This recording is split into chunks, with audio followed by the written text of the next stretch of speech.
Au cours de son ministère terrestre, notre Seigneur se sert à plusieurs reprises d'une expression particulière qui, dans sa bouche, a quelque chose de solennel.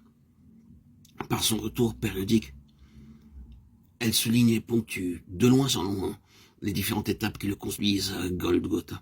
Et sa répétition nous apparaît comme autant de jalons qui nous permettent de reconstituer à travers le voile des choses humaines un magnifique ensemble de vérités divines. Mon heure n'est pas encore venue. Le Seigneur Jésus va au-devant de la croix. Et il le sait. Cette conscience de l'irrévocable qui s'approche, il lui donne, dans ces deux mots, une expression concrète, familier pour nous. Il représente pour lui la réalisation prochaine, imminente d'un destin volontairement accepté et vers lequel il s'avance d'un pas ferme. Mon heure n'est pas encore venue. Approchons-nous et regardons de plus près quelques-unes de ces étapes à la lumière de la parole que nous venons de rappeler. Ouvrons d'abord l'évangile de Jean, chapitre 2. Nous avons là le récit du premier miracle de Jésus, l'eau changée en vin aux noces de Cana, en Galilée. Le pivot du récit, c'est cette parole de Jésus. Mon heure n'est pas encore venue. Marie, sa mère, selon la chair, était venue à lui disant, ils n'ont plus de vin. Qu'elle attendit ou non à un miracle de sa part, peu importe. Nous n'avons pas besoin de préciser ce point-ci. À en juger par la réponse qu'il lui donne, nous pencherons plutôt pour la négative. Femme, qu'y a-t-il entre moi et toi? Le terme femme, employé ici dans le texte grec, était chez les orientaux une expression pleine de déférence. On pouvait même s'en servir pour aborder une reine. Cette réponse pourrait être développée comme suit. Qu'y a-t-il de commun entre toi et moi? Tu penses à une chose? Je pense moi à quelque chose d'autre. Tes réflexions sont limitées à un certain domaine. Ma pensée à moi va beaucoup plus loin. Tu tiens à une chose. Je désire moi toute autre chose. Qu'y a-t-il de commun entre nous? Pensée, inclination, intention, désir, nous trouvent chacun dans deux sphères tout à fait distinctes.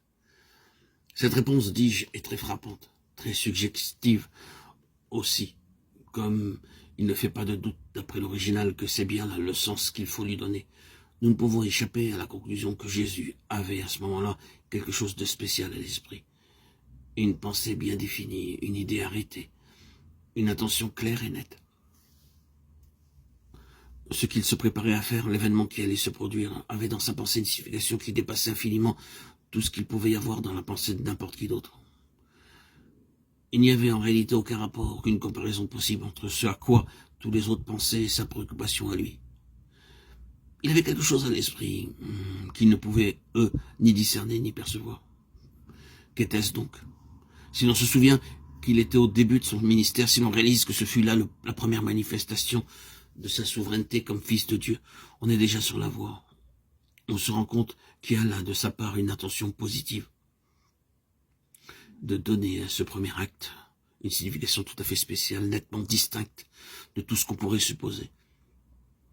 Dans sa pensée, toute cette affaire est destinée à revêtir un sens et une portée éternelle.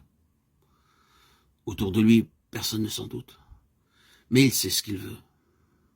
L'avenir qu'il sait et qu'il veut irrévocable, il le fait intervenir dans le présent, par une anticipation symbolique tout à fait transparente. Par cet acte, il fait un pas de côté de son destin, du côté de ce qui a été prévu pour lui, du côté de cette destination future. Et il en marque une étape précise, consciente, volontaire.